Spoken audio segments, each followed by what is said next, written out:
Yang sanggup menyelamatkan.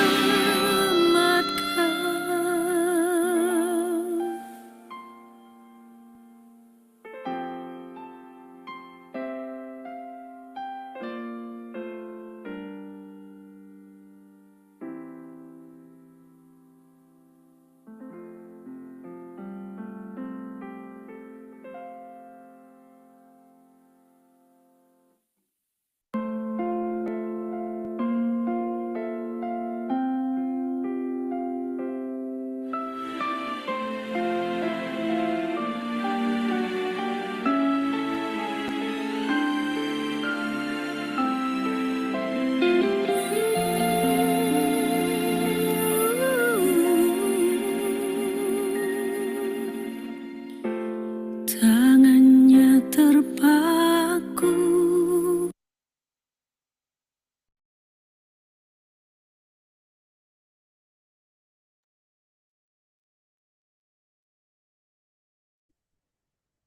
Shalom, selamat malam Bapak Ibu. Selamat datang di kelas MSc 3, angkatan kedua tahun 2025. Sebelum kita memulai kelas, saya ingin mengajak Bapak Ibu untuk berdoa dulu ya. Berdoa dulu ya. Mari kita satukan hati. Thank you Bapak, hari ini kami kembali berkumpul dalam kelas MSC ketiga, materi keempat ini ya Tuhan.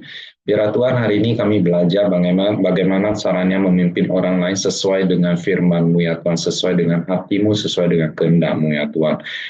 Biar ya Tuhan, setiap firman yang ditabur tumbuh subur dan setiap dan kami bisa menjadi pelaku firman yang hidup. Berarti setiap perangkat elektronik, internet, tab, handphone, dan lainnya Tuhan untuk kelancaran kelas ya Tuhan, dan juga kami berbantu setiap teman kami yang masih mengikuti kelas di luar, Engkau jaga dan urapi mereka ya Tuhan. Thank you Tuhan. Sebentar lagi kami akan mendengarkan firman-Mu, urapi kami, dan kami siap memulai kelas ini hanya di dalam nama Tuhan Yesus Kristus. Amin. Halo Bapak Ibu, perkenalkan nama saya Elvin selaku PIC kelas malam ini. Hari ini saya pelayanan ditemani oleh ada host namanya Hana, terus ada admin ya Yohana, ada admin David, ada admin Sinta. Kemudian dari GMS Padang kita ada Michael.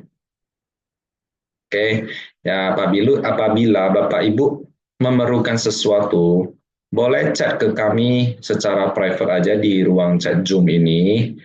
Ya, kecuali yang ada namanya host. Ya, jangan chat ke MSC Crew yang ada namanya host karena beliau mengoperasikan Zoom, mengoperasikan video. Jadi kemungkinan tidak akan bisa membaca pesannya Bapak Ibu. Oke, sebelum pengumuman selanjutnya, saya kembali ingin mengajak Bapak Ibu untuk mengecek kembali apakah Bapak Ibu sudah melakukan penomoran dan penamaan dengan benar sesuai dengan format yang diberikan. Boleh dibantu cek masing-masing saja, Bapak Ibu.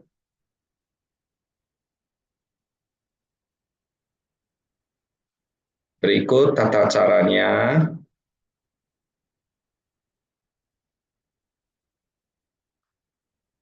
Mohon dicek Bapak Ibu apakah sudah melakukan penomoran dan penamaan dengan benar untuk kepentingan presensi Bapak Ibu.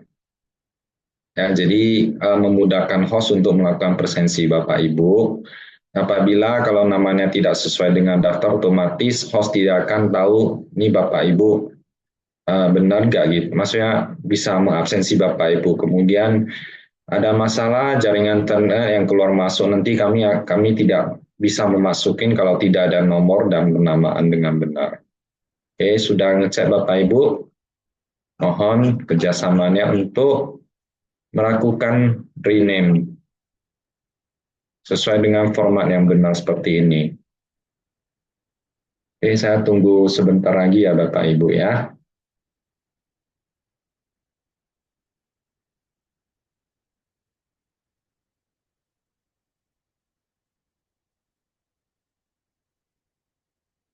Oke, terima kasih ya Bapak Ibu ya.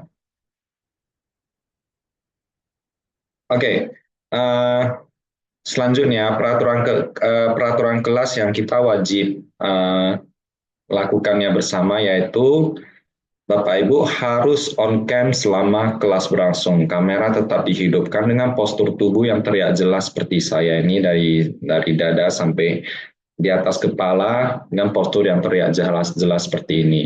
Ya, setiap peserta diperbolehkan menggunakan satu gadget aja, jadi tidak boleh sharing gadget. Ya, berdua satu gadget itu tidak boleh. Oke, selanjutnya Bapak Ibu, kami melarang Bapak Ibu melakukan kegiatan lain ketika sedang mengikuti kelas. Contohnya browsing, main game, atau makan. Ya, dan selanjutnya kami melarang keras Bapak Ibu yang mengikuti kelas sambil menyetir mobil atau mengendarai motor. Ya, apabila kami melihat indikasi menyetir atau mengendarai motor, maka kami akan langsung letakkan di waiting room tanpa peringatan dulu. Ya, apabila Bapak Ibu sudah menepi, boleh cek ke kami untuk dimasukkan kembali ke ruang Zoom. Ya, Bapak Ibu juga boleh menyiapkan alat tulis, buku notes, buku Alkitab, dan buku MSC juga supaya bisa mendukung proses belajar dengan baik. Oke, dan apabila ada keperluan mendesak dari Bapak Ibu, misalnya ingin ke toilet, ya Bapak Ibu boleh chat ke kami secara private aja, masing-masing ke salah satu dari kami secara private aja. Dan dengan catatan kamera tetap dihidupkan selama Bapak Ibu meninggalkan ruang Zoom ini. Itu ya Bapak Ibu ya. Oke, sebelum memulai kelas, saya ingin mengajak Bapak Ibu untuk mengucapkan moto MSC Regional Sumatera itu saya harus berkualitas dengan tangan di kepala seperti ini. Boleh saya lihat tangannya semua? Oke, dalam hitungan ketiga ya Bapak Ibu. 1, 2, 3. Saya harus berkualitas. Oke, hari ini kita akan belajar materi memimpin orang lain. Ya, akan dibawakan oleh Pastor Mulyadi Budianto, beliau adalah Sekretaris Umum di GMS Sinode atau GMS Pusat. Oke, saya persilakan host Bu Hana untuk memutar videonya.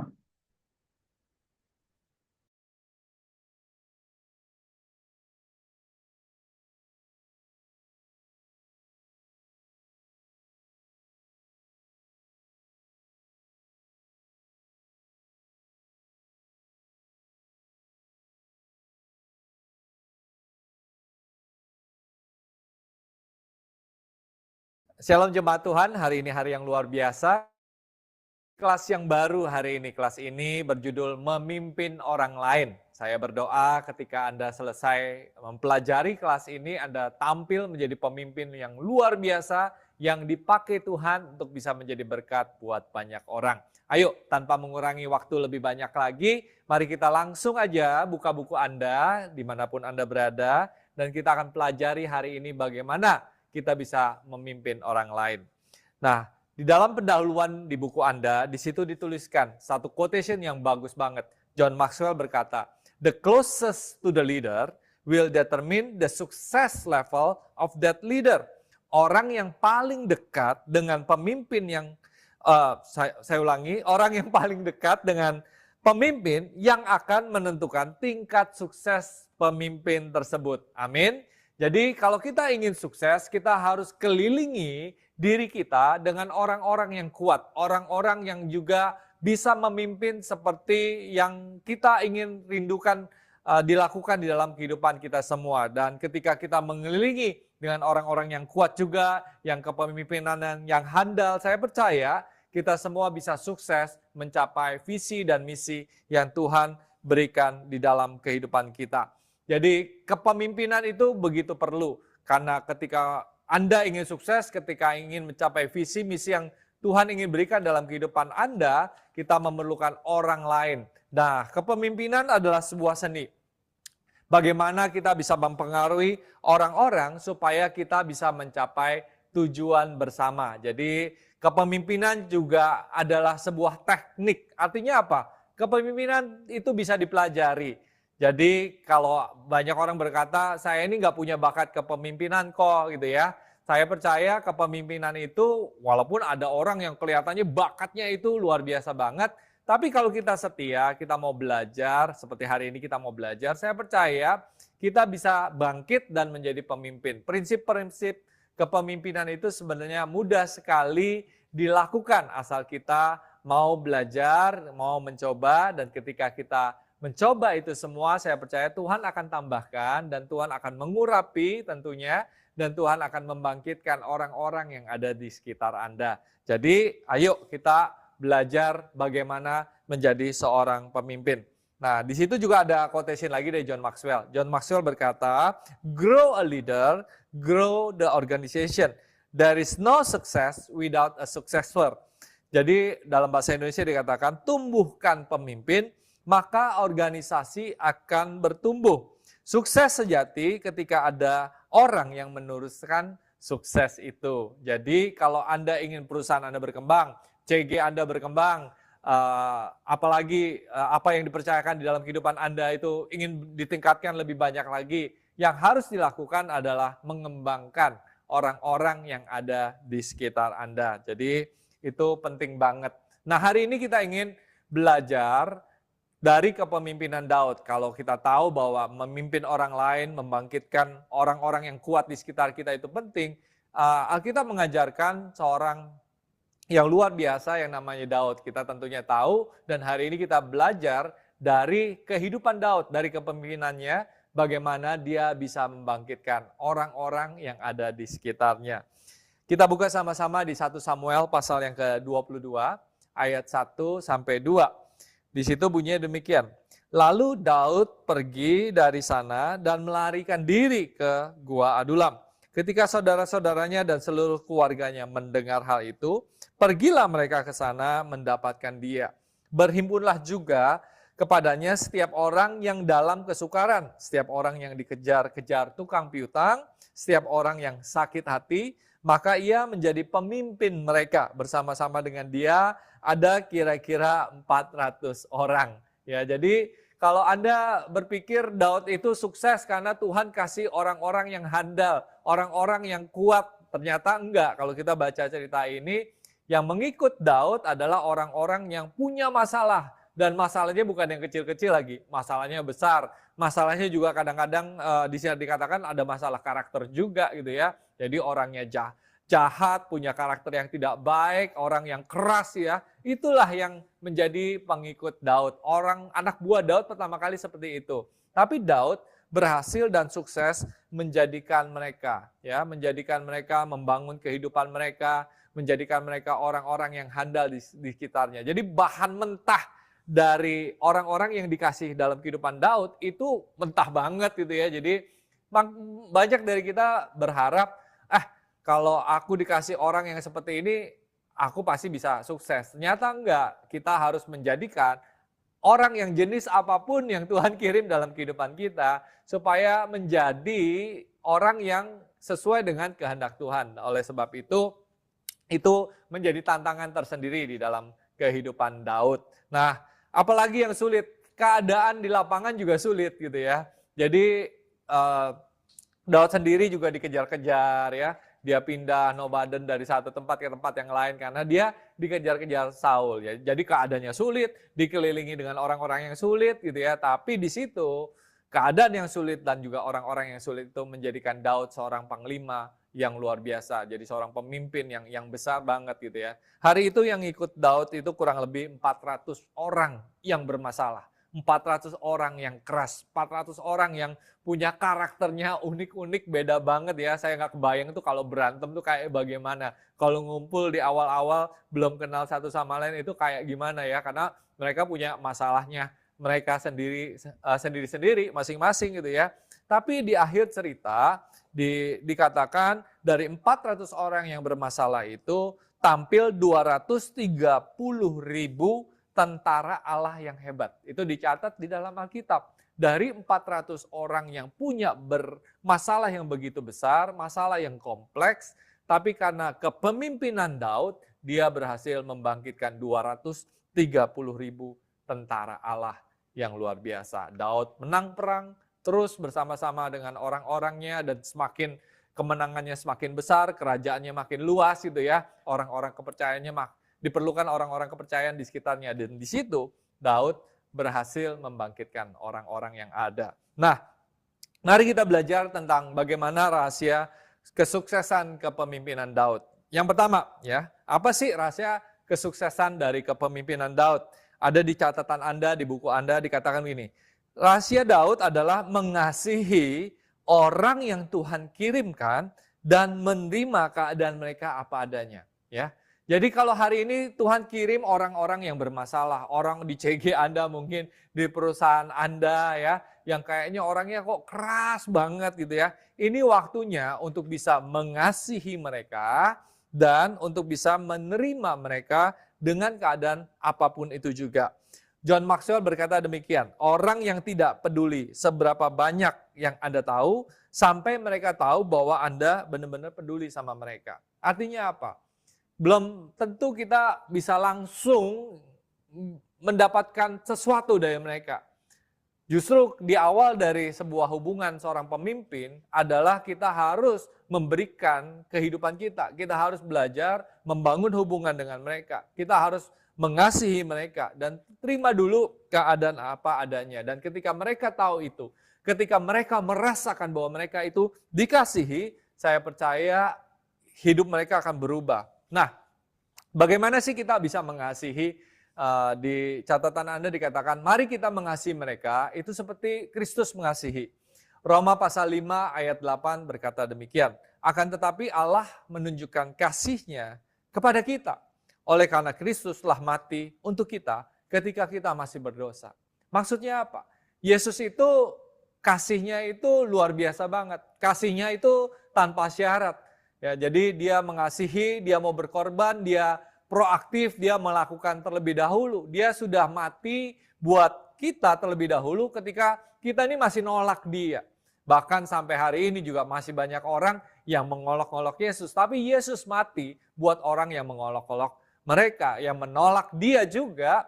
Tuhan Yesus tetap mengasihi dan mati buat mereka. Nah, di sini kita bisa belajar tentang prinsip mengasihi. Artinya apa? Kita harus mengasihi orang-orang yang ada di sekitar kita itu tanpa syarat. Kita kasihi mereka dahulu ya, tanpa melihat latar belakangnya. Dan kita benar-benar bisa tunjukkan bahwa kita punya ketulusan hati, kemurnian untuk bisa mencintai mereka apa adanya. Nah, bagaimana sih caranya kita bisa menunjukkan kasih kepada orang-orang yang kita pimpin? Nah, di dalam buku Anda, saya tuliskan harus bangun trust. Apa itu trust? Trust itu ada 5 ya, T-R-U-S-T. Nah, yang pertama adalah time. Bagaimana membangun kasih supaya orang itu merasa dikasih adalah dengan meluangkan waktu, time. Nah, dari kualitas kita perlu waktu yang berkualitas untuk meluangkan waktu bersama-sama dengan mereka. Tapi kuantitas juga penting. Di awal-awal untuk bisa membangun hubungan, sebelum mereka bisa mengerti kualitas, mereka itu membutuhkan kuantitas. Ya, jadi saya punya anak 2 nih, Bapak Ibu sekalian ya. Jadi dengan 2 anak saya berusaha meluangkan banyak waktu dengan mereka. Karena semakin banyak waktu dengan mereka, mereka bisa merasakan bahwa saya sebagai seorang ayah memprioritaskan hari-hari saya, jam-jam saya untuk mereka. Dan itu sangat penting Bapak Ibu sekalian.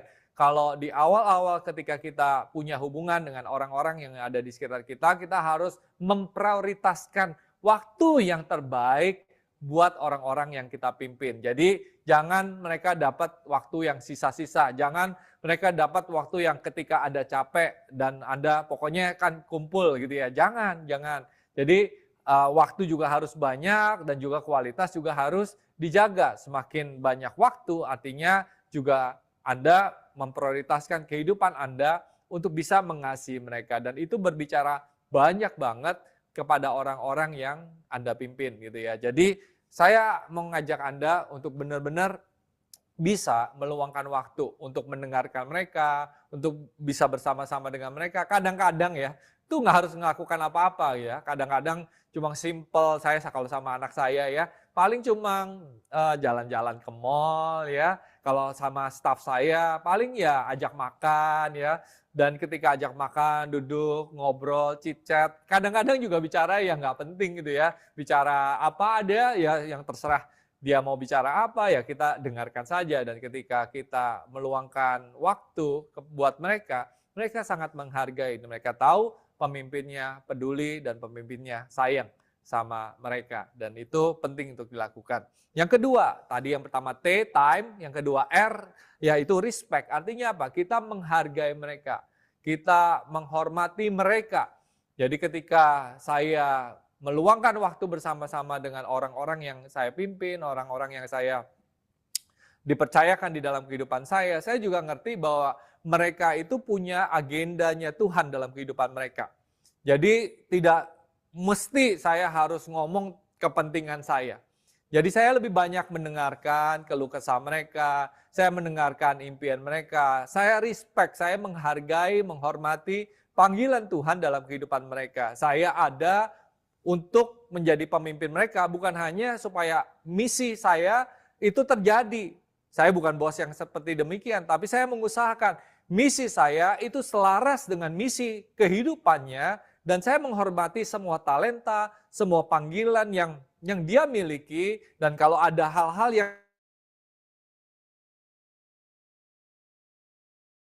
akan berbicara dari hati ke hati kepadanya, supaya dia terinspirasi dan punya misi. Tapi saya tidak akan semena-mena memaksakan agenda saya untuk masuk ke agenda dalam kehidupannya. Kadang ada yang mungkin masih bingung, dan saya selalu memancing mereka supaya apa yang unik dalam panggilan kehidupannya itu bisa terlaksana. Amin. Jadi pemimpin, kita harus menjadi pemimpin yang juga menghormati orang-orang yang kita pimpin. Ketika kita menghormati mereka, saya percaya mereka juga memberikan yang terbaik. Jadi bukan hanya sekedar ini pokoknya misinya Komil aja nih, enggak. Kita berusaha menselaraskan misi saya, misinya, panggilan saya, panggilannya, talenta saya, talentanya, supaya bisa di-match sama-sama, supaya kita bisa mengejar panggilan Allah yang tertinggi. Jadi ketika kita memimpin orang yang kita pimpin, bukan saja panggilan saya terpenuhi, tapi panggilan Tuhan dalam kehidupannya itu terpenuhi. Caranya bagaimana? We respect, dengan menghargai, menghormati semua yang Tuhan juga sedang kerjakan dalam kehidupannya. Amin. Jadi yang kedua adalah respect. Yang ketiga, unconditional love. Tadi saya sudah katakan, untuk bisa mengasihi mereka, untuk bisa memimpin mereka harus ada kasih yang tanpa syarat. Ini harus berlimpah-limpah. Artinya apa? Harus sabar, Bapak Ibu sekalian. Banyak dari pemimpin itu nggak sabar, pengennya cepat jadi, pengennya bahkan ada yang berharap, kok dia nggak bisa kayak gitu, gua aja begini bisa gitu ya, saya aja.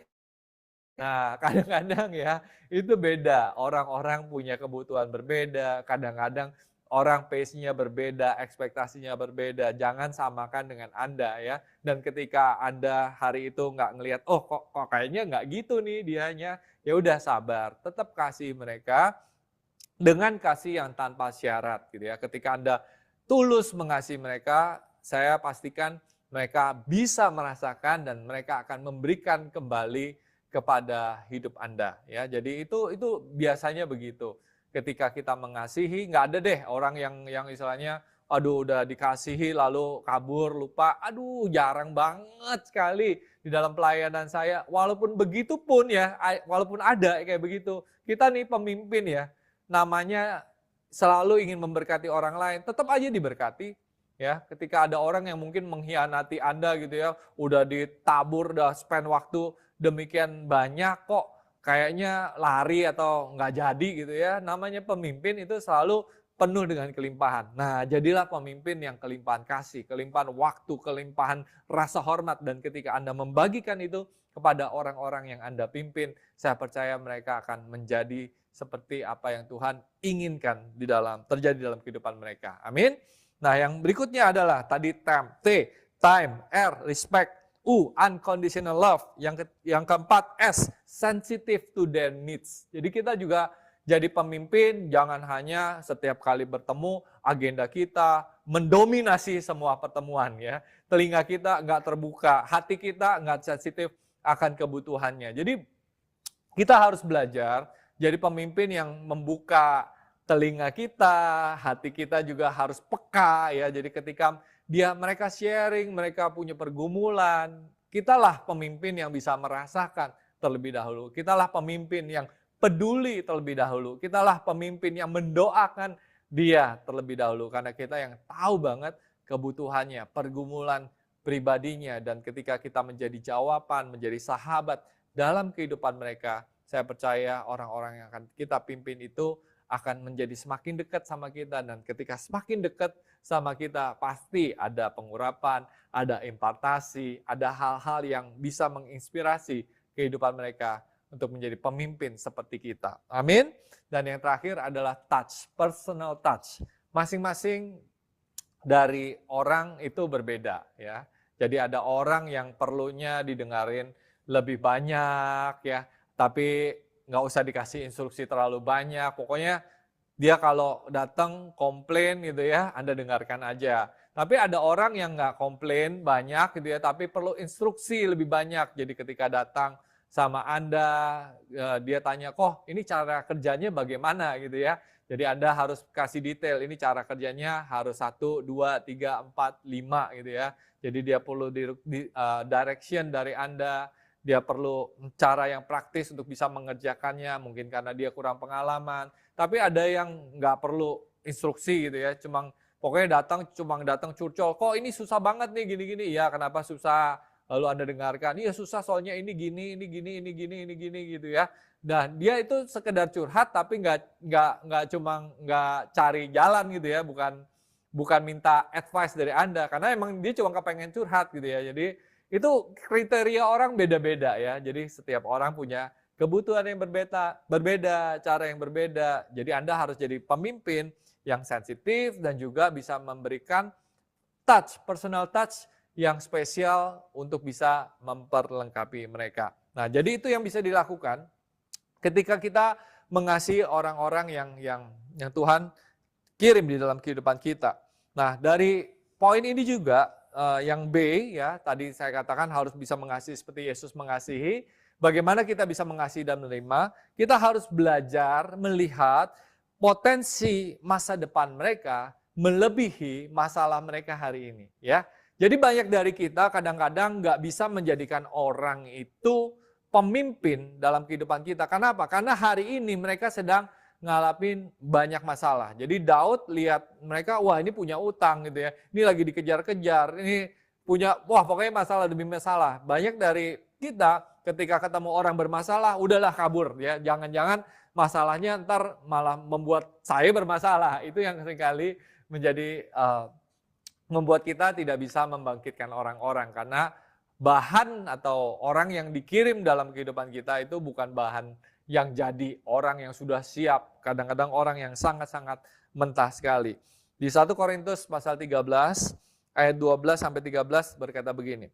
Karena sekarang kita melihat dalam cermin suatu gambaran yang samar-samar.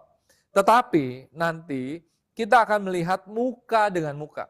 Sekarang aku hanya mengenal dengan tidak sempurna, tetapi nanti aku akan mengenal dengan sempurna. Seperti aku sendiri dikenal. Demikianlah tinggal ketiga hal ini, yaitu iman, pengharapan, dan kasih. Dan yang paling besar diantaranya ialah kasih. Jadi ketika Anda melihat orang-orang yang Anda pimpin, mungkin Anda nggak tahu gambarannya nih, ini jadinya kayak apa nih, karena masih nggak jelas gitu, masih samar-samar.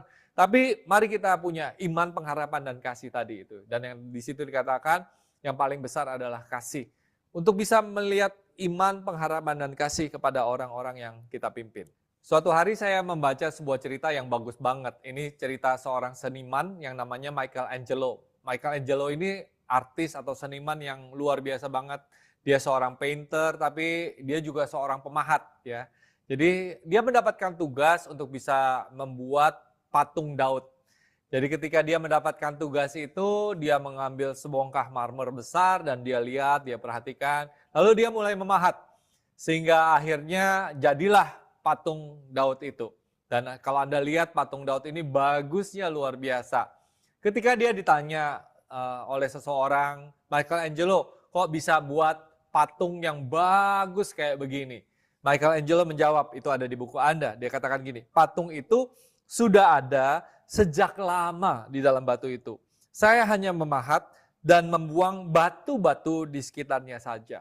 Jadi kita bisa melihat sebuah mahakarya yang luar biasa itu mulainya dari bongkahan batu yang tidak ada bentuknya. Bongkahan batu yang mungkin tidak berarti, kalau ditaruh di pojokan orang tidak akan memperhatikan sampai gimana banget. Tapi ketika ada seorang artis, seorang seniman yang luar biasa, dia melihat, dia punya visi dan dia lihat patung Daud itu, dia mulai memahat, dia mulai mengerjakan, dia membuang batu-batu yang nggak perlu, dia amplas semuanya, dan sehingga jadilah sebuah patung yang luar biasa. Begitu juga di dalam kehidupan kita. Ketika Tuhan mengirimkan orang-orang yang belum jadi gitu ya, orang-orang yang masih mentah, yang bentuknya mungkin banyak karakter-karakter yang kurang baik, yang masih dijalani gitu ya, masih suka marah, kadang masih ngerokok gitu ya, punya temperamen yang gimana, yang kadang-kadang mood swing, males dan segala macam.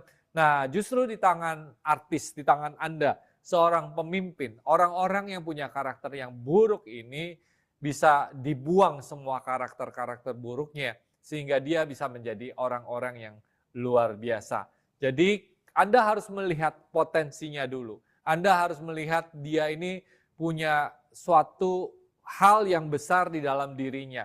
Tuhan ingin mengerjakan pekerjaan yang dahsyat di dalam kehidupannya. Dan Tuhan ingin memakai Anda sebagai pemimpin menjadi pemahat yang luar biasa, menciptakan masterpiece mahakarya yang dahsyat dan luar biasa. Jadi pastikan Anda hari ini melihat potensi, bukan melihat masalah, bukan melihat bongkahan yang tidak ada artinya, tapi semua punya maksud, punya arti, punya kebesaran ketika Anda belajar membentuk orang-orang yang Tuhan kirim di sekitar Anda.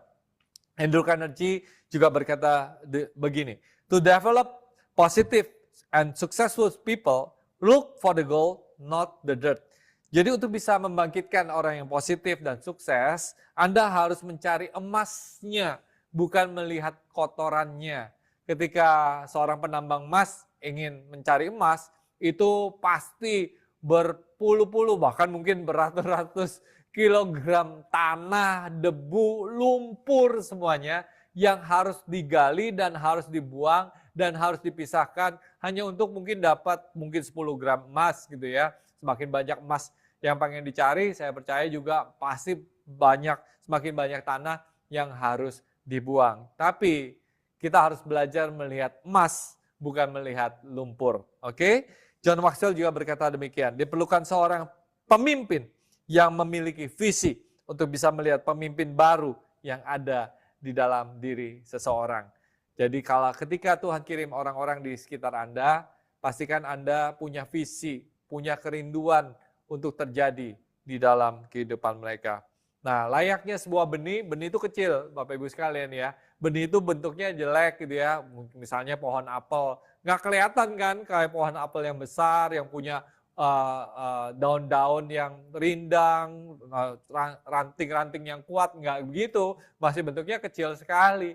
Tapi benih yang kecil ini ketika ditanam pasti akan bertumbuh jadi besar, dan ketika tumbuh jadi besar, itu bisa berbuah lebat, akan ada apel-apel. Nah, dari benih apa yang Anda lihat?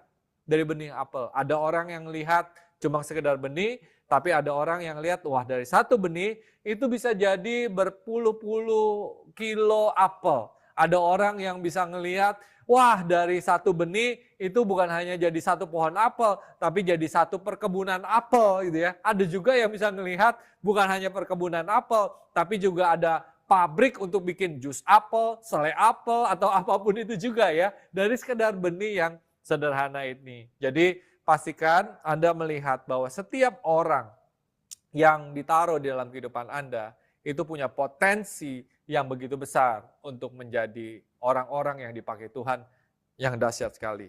Nah, benih itu memerlukan 3 hal, Bapak Ibu sekalian. Yang pertama, benih itu perlu tanah yang subur. Jadi pastikan ketika Anda menjadi seorang pemimpin, Anda harus menanam benih ini ke dalam sebuah tanah atau komunitas yang subur. Bukan tanah yang kering, tapi komunitas yang bisa memberikan kekuatan.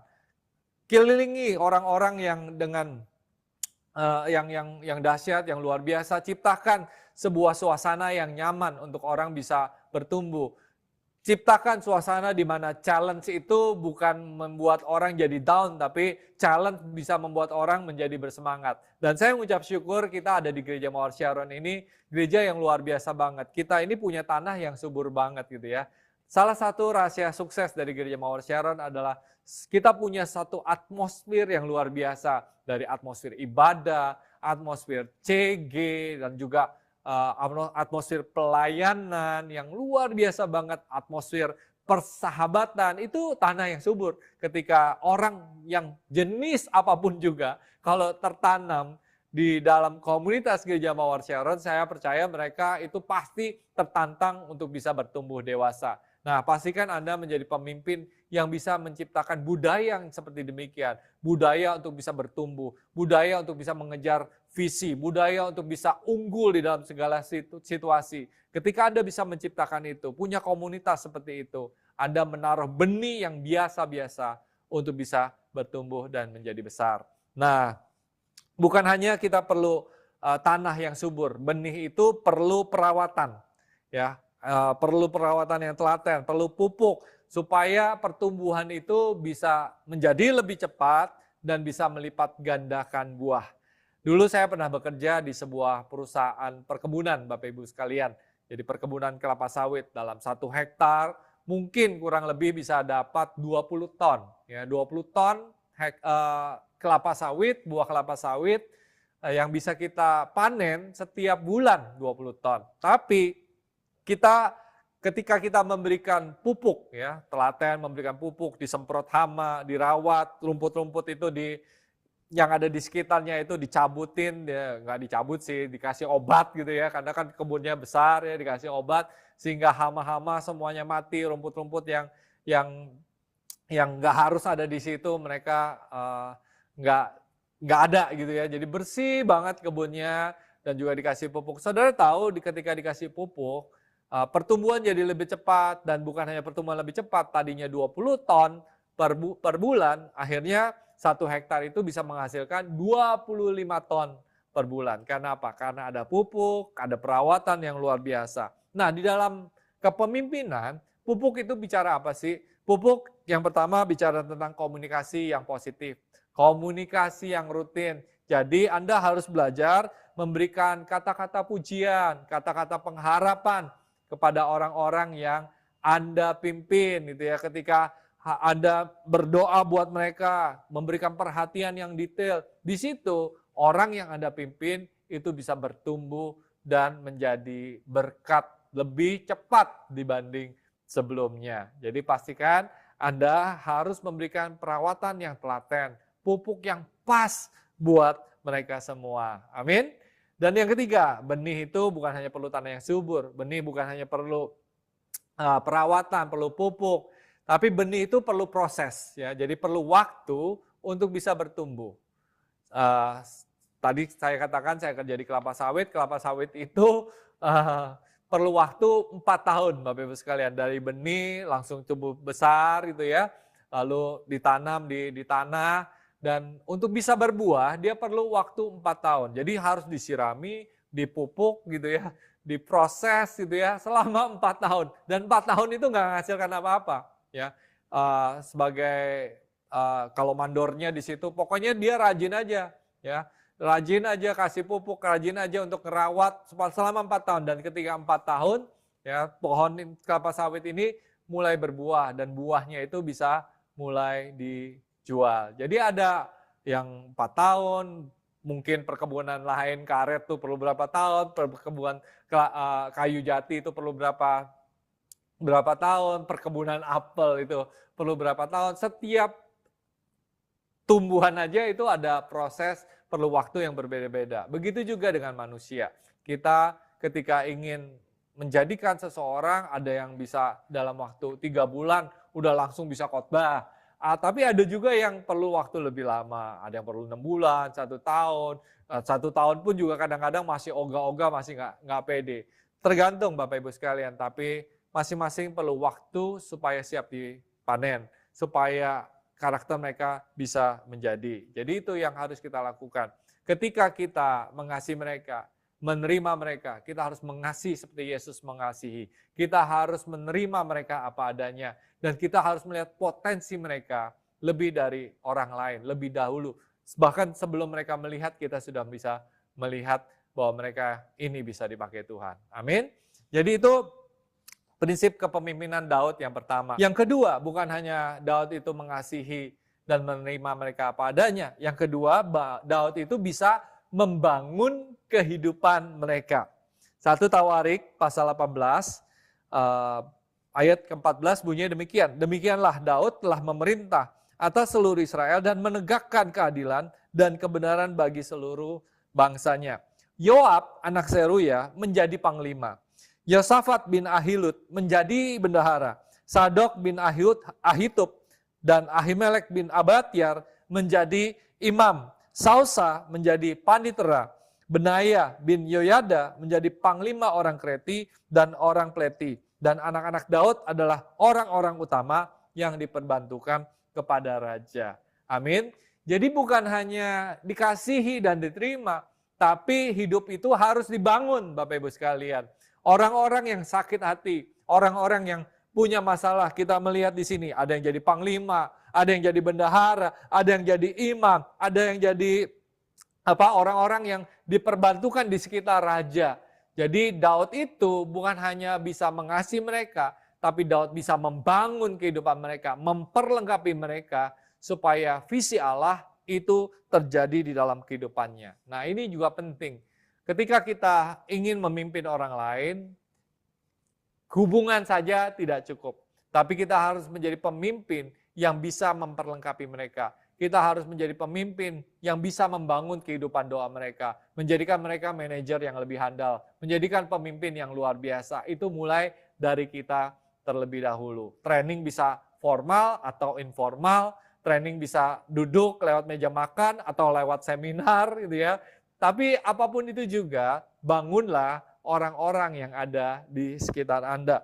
Nah, bagaimana kita bisa bangun kepemimpinan buat orang-orang yang ada di sekitar kita?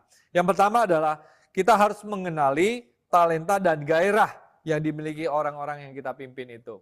Jadi ketika kita memiliki kebutuhan, tapi kadang-kadang kebutuhan itu tidak bisa dijawab oleh semua orang. Kita harus bisa melihat, mematchkan, ya, menyocokkan, menyesuaikan kebutuhan ini dengan talenta, dengan bakat yang dimiliki oleh orang-orang yang kita pimpin. Jadi kemampuan dari kita sebagai pemimpin yang pertama, skill yang harus kita miliki adalah untuk bisa mengenali bakat dan talenta dan panggilan yang ada di dalam kehidupan orang-orang yang kita pimpin itu. Jadi caranya gimana sih? Ya bisa dengan tentunya dengan berdoa ya supaya kita diberikan kesensitifan, atau yang paling mudah, lebih gampang, tanya aja ya. Jadi tanya aja sama mereka, kamu ini passionnya apa sih? Apa yang membuat kamu ini bangun pagi dan bersemangat? Apa sih yang kamu ingin bangun di dalam kehidupanmu? Apa yang selama ini kamu lakukan dan kamu melihat itu sukses dan kamu itu merasa puas ya. Jadilah pemimpin yang down to earth. Ya, jangan sekedar agenda Anda dimasukkan, tapi juga mau bertanya sama mereka. Dan ketika dia mulai cerita tentang hal ini, ya, dan mereka passionate kan kelihatan ya dari wajahnya, dari ekspresinya, dari matanya bisa kelihatan bahwa mereka ini punya passion, punya gairah di bidang tersebut. Dan apalagi kalau passionnya itu ditambah dengan sukses, keberhasilan di bidang itu. Anda tahu bahwa dia sudah menemukan apa yang ingin dikerjakan di dalam kehidupannya. Nah, tapi kalau Anda yang belum gitu ya, Anda bertugas untuk bisa mencari lebih lagi, ngajak ngobrol lebih lagi, kasih dia tugas, kasih dia tes, ujian gitu ya. Sehingga mereka menemukan bakat mereka, panggilan mereka yang lebih lagi. Jadi itu tugas kita, sebelum kita bangun, kita harus tahu dulu gairahnya apa. passionnya apa, panggilan kehidupannya apa, gitu ya. Lalu yang kedua, setelah tahu itu baru bisa memberikan pelatihan untuk bisa melakukan tugas dan mengembangkan kepemimpinannya. Ya, jadi setelah sudah tahu gairahnya, passionnya, yang harus kita lakukan adalah ya kasih dia tugas supaya dia bisa berkembang dan mungkin dia ketemu tantangan di situ. Dan ketika ketemu tantangan, Anda sebagai seorang pemimpin yang membantu mengarahkan, memberikan input, advice kepada dia sehingga dia ini bisa berkembang secara individual. Nah, tadi saya sebutkan juga training itu bisa formal. Artinya apa? Harus ikut kelas ya. Hari ini kelasnya banyak banget ya, lewat YouTube Anda bisa belajar banyak hal gitu ya. Atau training juga on the job training yang informal. Selagi melakukan, Anda bisa sama-sama bersama-sama dia. Ya, jadi itu penting banget untuk memperlengkapi orang-orang yang Anda pimpin supaya dia bisa melaksanakan tugasnya dengan luar biasa. Nah, yang ketiga, setelah sudah diperlengkapi, Anda mulai belajar mendelegasikan tanggung jawab sesuai dengan kemampuan mereka. Ya, jadi ketika sudah diperlengkapi kan, udah siap nih ya, Anda mulai utus dia supaya dia bisa mengerjakan apa yang dia harus lakukan. Nah, biasanya saya menggunakan 5 langkah ini, 5 proses untuk bisa memproses dia menjadi pemimpin yang efektif. Yang pertama adalah I model. I model itu maksudnya bagaimana? Saya lakukan, kamu contoh ya, kamu lihat nih. Kamu lihat bagaimana saya mengerjakan ini supaya dia ini bisa mulai mengoperasikan hal-hal yang seharusnya mereka lakukan. Ya, jadi itu penting banget untuk mereka melihat dulu cara kita mengerjakan. Contoh, misalnya berkhotbah ya, Anda pengen dia menjadi seorang pengkhotbah yang luar biasa.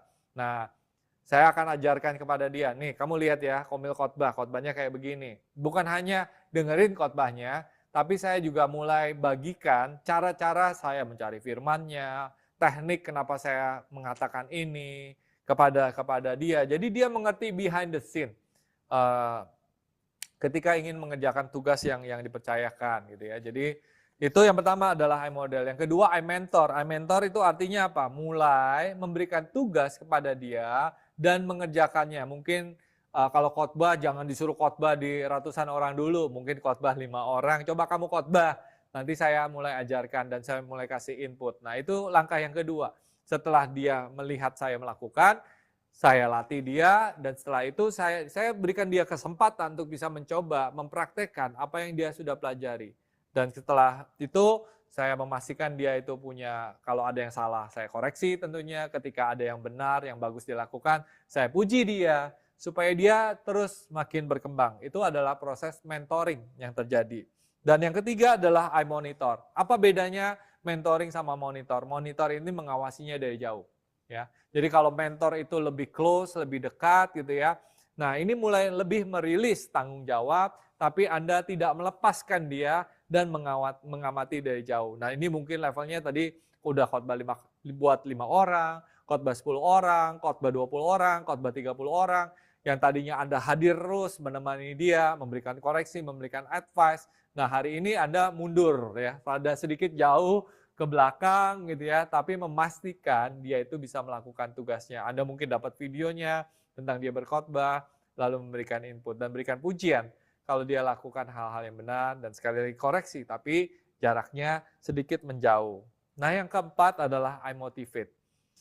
Ya, I motivate adalah Anda tuh nggak harus lagi melihat seperti anak nih udah bertumbuh dewasa ya, dan di sini Anda bisa mulai mempercayakan dia dan nggak harus kontrol close lagi ya, tapi hanya memberikan aja inputan, masukan kalau dia minta ya. Kalau nggak diminta, Anda sudah cukup confident dengan apa yang sudah dia lakukan. Jadi motivate dia supaya dia terus berkembang dan melakukan. Kamu udah bagus kok, tinggal segini. Yang penting kamu semangat, yang penting kamu setia. Nah, itu bisa dilakukan di langkah yang keempat ini. Yang kelima baru I multiply. Setelah itu Anda merilis dia menjadi seorang pemimpin yang luar biasa. Jadi itulah yang terjadi 5 proses kepemimpinan ketika kita mulai mendelegasikan tanggung jawab kepada kepemimpinan mereka. Amin. Nah, yang berikutnya adalah untuk bisa berbicara dari hati ke hati, untuk bisa melepaskan tujuan hidup atau destiny. Setelah kita mendelegasikan tanggung jawab, yang harus kita lakukan adalah kita bicara dari hati ke hati. Karena seorang pemimpin itu bukan hanya mendelegasikan tugas, tapi seorang pemimpin itu mengimpartasikan panggilan hidup, mengimpartasikan yang lebih rohani lagi di dalam kehidupan orang-orang yang kita pimpin, gitu ya. Jadi ada 5 hal yang kita bisa bagikan mereka. Yang pertama adalah position. Position bicara misalnya nih ya, kalau dia seorang sponsor, ya Anda ingin jadikan dia seorang CGL, Anda bisa memberikan satu kepercayaan adalah untuk bisa dia menjadi CGL. Tapi bukan hanya posisi yang harus dilatih, tapi juga kompetensi. Yang kedua, untuk bisa memberikan kemampuan untuk mereka bisa bertumbuh, untuk mereka bisa menghandle tugas-tugas pendelegasian yang sudah Anda percayakan. Lalu yang ketiga, dia juga punya personality, identitasnya menjadi semakin kelihatan dan dia panggilannya semakin dimurnikan. Itu yang harus Anda lihat terjadi ketika Anda memuridkan atau membangkitkan orang-orang yang ada di sekitar Anda. Yang keempat adalah integrity. Dia semakin konsisten, semakin kelihatan karakternya, semakin diberkati, semakin diurapi pemakaian Tuhan dalam kehidupannya. Dan di situ Anda sudah mencapai level yang keempat. Dan yang kelima adalah spirituality. Karena apapun yang kita lakukan itu bukan hanya sekedar lewat, Bapak Ibu sekalian. Apapun yang dipercayakan dalam kehidupan kita itu tidak ada waktu yang terbuang. Tuhan pengen bangun semuanya untuk kita ketemu purpose, tujuan yang paling maksimal, tujuan yang paling luar biasa di dalam Tuhan adalah ketemu panggilan Tuhan yang begitu mulia. Jadi semakin dekat sama Tuhan, semakin mencintai Tuhan, semakin rindu melayani Tuhan. Jadi itu yang harus kita impartasikan buat orang-orang yang kita pimpin. Bukan hanya sekedar pendelegasian tugas, tapi yang kita harus bagikan adalah mereka ketemu panggilan yang tertinggi yang Tuhan ingin kerjakan dalam kehidupan mereka. Amin. Jadi itu yang saya bisa bagikan, bagaimana kita bisa membangun orang-orang yang ada di sekitar kita. Oke, jadi yang pertama menerima dan mengasihi, kedua membangun kehidupan orang lain, dan yang ketiga adalah untuk bisa mengembangkan kesetiaan. 1 Tawarik pasal 12 ayat 18 berkata begini, lalu Roh menguasai Amasai, kepala ke-30 orang itu. Kami ini bagimu, hai Daud, dan pada pihakmu, hai anak Isai. Sejahtera-sejahtera bagimu, dan sejahtera bagi penolongmu, sebab yang menolong engkau ialah Allahmu. Kemudian Daud menyambut mereka dan mengangkat mereka menjadi kepala pasukan. Amin. Jadi ini kita bisa melihat Daud itu bisa membangun orang, dan bukan hanya orangnya itu ikut sebentar, tapi orangnya itu ikut dengan setia, dengan selama-lamanya di dalam kehidupan Daud. 2 Samuel 15 ayat 21 bunyinya begini. Tetapi Itai menjawab, demi Tuhan yang hidup dan demi hidup Tuanku Raja. Nih luar biasa. Di mana Tuanku Raja ada, baik hidup atau mati, di situ hambamu juga ada. Coba bayangin, dari orang-orang yang punya masalah, punya karakter yang aneh-aneh, mereka yang ambil untung secepat-cepatnya gitu ya, kalau udah nggak menguntungkan kehidupan mereka, mereka akan tinggalkan.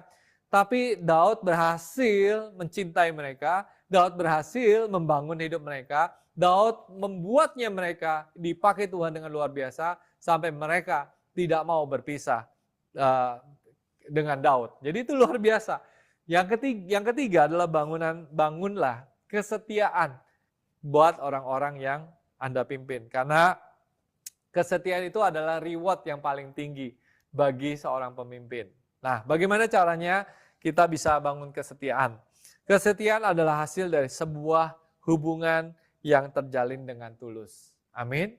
Jadi jangan hanya membagikan tugas, ya semakin hari semakin sibuk, semakin hari semakin dipakai Tuhan, dan banyak sekali pemimpin yang akhirnya jadi task oriented, tugas, tapi lupa mengasihi. Apalagi anaknya anak yang dipimpinnya semakin jadi, semakin luar biasa, semakin diurapi, ya udahlah, jangan selalu kalau meeting, bisnis meeting terus gitu ya, tapi nggak pernah belajar untuk having fun. Jadi belajarlah menjadi pemimpin yang mahir membangun hubungan dan mahir untuk bisa men-maintain hubungan itu menjadi lebih indah. Karena ketika Anda belajar memaintain hubungan, ya, menjaga hubungan dan juga menjalin hubungan ini dengan baik, reward yang didapatkan adalah kesetiaan. Kalau Anda berhasil memperlengkapi mereka, Anda akan dapat pemimpin yang mahir. Tapi ketika Anda mau investasi lebih lagi di dalam hubungan, Anda bukan hanya dapat pemimpin yang mahir, pemimpin yang handal, tapi juga pemimpin yang setia. Jadi pastikan Anda ini meluangkan waktu lebih lagi. Justru semakin hari, semakin banyak, mungkin banyak pikir, nggak perlulah, dia kan juga udah sama-sama dewasa. No, justru mereka perlu waktu Anda supaya Anda juga bisa terus mengimplementasi, terus jadi berkat, dan mereka akan mengembalikannya itu semua lewat kesetiaan. Amin. Dan yang kedua, setia itu diuji lewat tantangan. Gimana caranya dapat kesetiaan? Yang pertama, itu lewat hubungan. Yang kedua, dengan ujian, dengan tantangan. Semakin besar ujian dan tantangan, justru di situ semakin dekat, semakin erat kita dengan pemimpin atau dengan orang-orang yang kita pimpin. Saya suka mendaki gunung, Bapak Ibu sekalian, gitu ya. Ketika saya daki gunung itu susah banget, kadang-kadang berat banget dari awal sampai akhir, udah kecapean, udah kedinginan, pokoknya lelah banget. Nah, daki gunung kan nggak pernah sendirian, pasti ada orang-orang yang ada di sekitar saya. Nah, semakin berat gunung yang kita daki, semakin tinggi, itu kita semakin kompak gitu ya. Karena makin hari kan makin tinggi gitu ya, lagi jalan kita harus kasih encouragement, kasih dukungan. Ketika satu lagi lemas, yang satu menguatkan, yang satu capek bawa ranselnya, dibantuin bawa ransel gantian gitu ya. Ketika sampai di puncak, bagi tugas, ada yang bangun tenda, ada yang bangun masak gitu ya, dan macam-macam lah kita lakukan bersama-sama. Nah, justru tantangan, hal yang berat itu membuat semakin erat. Jadi jangan kecewa kalau Anda hari ini ngadapin tantangan yang berat gitu ya. Kok ini tesnya luar biasa? Nggak apa-apa, justru di masa-masa seperti ini Anda dikelilingi orang-orang yang bersama dengan Anda bisa menikmati masa sukar ini bersama-sama. Ketika keluar dari tantangan ini, saya percaya Anda menjadi tim yang lebih kuat, tim yang lebih solid, tim yang ngerti lah komunikasi itu gimana. Tapi waktu jalanin kadang-kadang kan kesel gitu. Aduh kok yang ini kayak gini, kok yang ini ya komunikasi lah, gesekan lah. Normal, it's okay, sama-sama. Tapi ketika Anda muncul keluar dari tantangan ini bersama-sama, saya percaya tim Anda akan menjadi tim yang luar biasa. Yang ketiga, kesetiaan adalah hadiah tertinggi dari seorang pemimpin. Tidak ada hal yang lebih luar biasa lagi dari reward dari seorang pemimpin selain kesetiaan. Dapat pemimpin yang handal, pemimpin yang mahir, pemimpin yang luar biasa, ya senang sih gitu ya. Tapi yang pemimpin terus bersama dengan Anda hingga hari ini, itu rewardnya luar biasa. Jadi pastikan Anda bukan menjadikan orang-orang yang handal saja, bukan orang-orang yang mahir mengerjakan pekerjaan, tapi juga orang-orang yang bisa setia sampai akhir. Ya, sampai pelayanan Anda selesai, sampai kalau Anda di perusahaan, sampai perusahaannya jadi, pokoknya sampai perusahaannya ngadapin apapun ya sama-sama. Dan itulah challenge buat kita. Anda diberkati hari ini, amin. Jadi untuk bisa memimpin orang lain, kita harus mengasihi, menerima orang lain apa adanya. Kita harus membangun kehidupan mereka satu persatu. Dan yang terakhir, kita harus bangun kesetiaan dalam kehidupan mereka. Amin. Sebagai penutup, saya ingin bacakan Pengkhotbah pasal 4, ayat 9-10, bunyinya begini. Berdua lebih baik daripada seorang diri, karena mereka menerima upah yang lebih baik dalam jerih payah mereka. Karena kalau mereka jatuh, yang seorang mengangkat temannya. Tapi why orang yang jatuh yang tidak mempunyai orang lain untuk mengangkatnya. Jadi berdua itu lebih baik daripada seorang diri. Pengkhotbah pasal 4 ayat 12 berkata begini. Dan bila mana seorang dapat dikalahkan, 2 orang akan dapat bertahan. Tali 3 lembar tidak mudah diputuskan. Amin. Jadi kita bersama dengan Tuhan, bersama dengan tim yang kita pimpin, saya percaya akan ada perkara-perkara yang besar, perkara-perkara yang dahsyat yang Tuhan ingin kerjakan dalam kehidupan kita.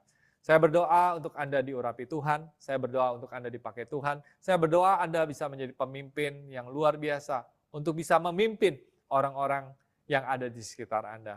Tuhan Yesus memberkati.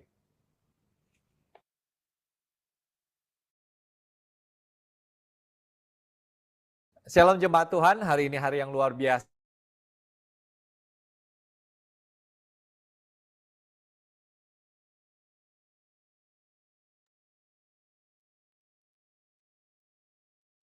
Shalom Bapak Ibu yang diberkati oleh pengajaran malam ini, boleh lambaikan tangannya. Oke, semua adalah calon-calon leader ya, semua adalah calon-calon jadi seorang CG leader, sponsor minimal ya. Oke, sebelum kita menutup kelas, saya buka sesi tanya jawab seperti biasa. Yang mau bertanya silakan angkat tangan atau chat, boleh. Oke, saya persilakan ya, Pak Ibu.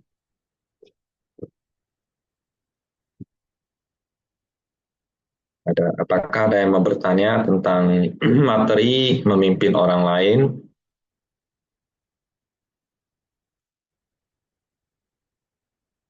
Kalau ada pertanyaan boleh di chat.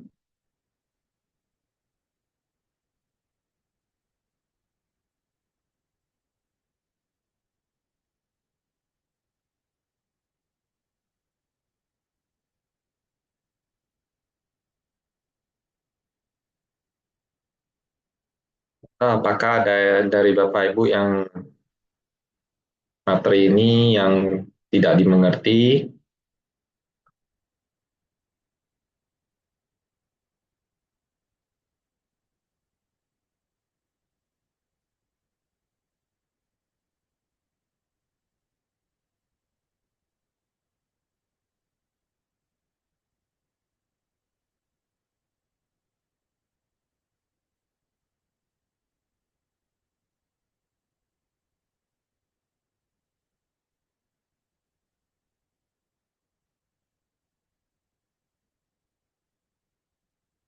Apakah ada Bapak Ibu?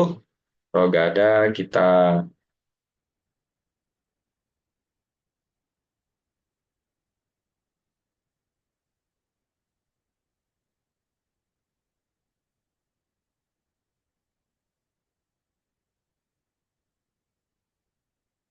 kalau nggak ada, kita tutup sesi tanya jawabnya ya. Oke, jadi ada beberapa pengumuman akhir, yaitu yang pertama, syarat kelulusan MSc 3 ini, yaitu Bapak Ibu harus mengikuti seluruh materi MSc 3 ini. Jadi ada 5 kelas, dan 5 kelas itu harus diikutin semua. Jadi ya untuk syarat kelulusan, dan apabila ada kelas yang tidak diikutin, boleh mengulang di MSc 3 angkatan yang selanjutnya. Kami minta setiap peserta yang mengikuti kelas MSc 3 itu selalu berpakaian rapi dan sopan ya. Kelas selanjutnya itu ada di Selasa depan, tanggal 27 Mei 2025, jam 7 malam, dan batas toleransi keterlambatan yang kami berikan adalah 10 menit. Oke, dan berhubung minggu depan adalah materi terakhir, kita akan ada sesi foto bersama. Kami mohon Bapak Ibu untuk berpakaian yang terbaik yang bisa Bapak Ibu berikan ya. Oke, demikian pengumumannya. Sebelum kita menutup kelas, saya ajak Bapak Ibu untuk berdoa bersama. Terima kasih Bapak, hari ini kami telah belajar bagaimana caranya memimpin orang lain ya Tuhan, hikmah-hikmah yang Kau berikan ya Tuhan, biar semakin merema dalam setiap kami, dan kami bisa bertumbuh semakin serupa dengan Kristus. Dan kami rindu ya Tuhan menjadi pelaku firman-Mu yang hidup ya Tuhan. Kami mau ya Tuhan Kau mengurapi kami dengan jiwa seorang pemimpin ya Tuhan. Biarlah Tuhan kami setiap hari semakin ditajamkan menjadi seorang pemimpin yang melayani di ladang-Mu ya Bapa. Thank you Bapak atas penyertamu sepanjang kelas, semua kelancaran yang Kau berikan ya Tuhan. Kami bersyukur atas semuanya itu ya Tuhan. Juga kami berdoa untuk setiap teman-teman kami yang mengikuti MSC 3 yang masih di luar dan akan pulang, akan kembali ke rumah Tuhan, urapi dan sertai perjalanan mereka ya Tuhan. Thank you Bapak, sebelum berpisah ya Tuhan, kami rindu menerima berkat dari Engkau. Mari kita angkat kedua tangan kita. Tuhan memberkati dan melindungi Engkau. Tuhan menyinari Engkau dengan wajah-Nya dan memberikan Engkau kasih karunia. Tuhan menghadapkan wajah-Nya kepadamu dengan penuh kemuliaan dan memberikan Engkau sukacita dan damai sejahtera. Apapun yang Engkau perbuat berhasil, apapun yang Engkau kerjakan Tuhan berkati. Terimalah berkat yang mulia ini hanya di dalam nama Allah Bapa, Allah Putra, dan Allah Roh Kudus yang percaya, yang diberkati. Sama-sama katakan amin. Terima kasih Bapak Ibu telah mengikuti kelas MSC dengan berkualitas. Sampai jumpa di materi yang selanjutnya. God bless.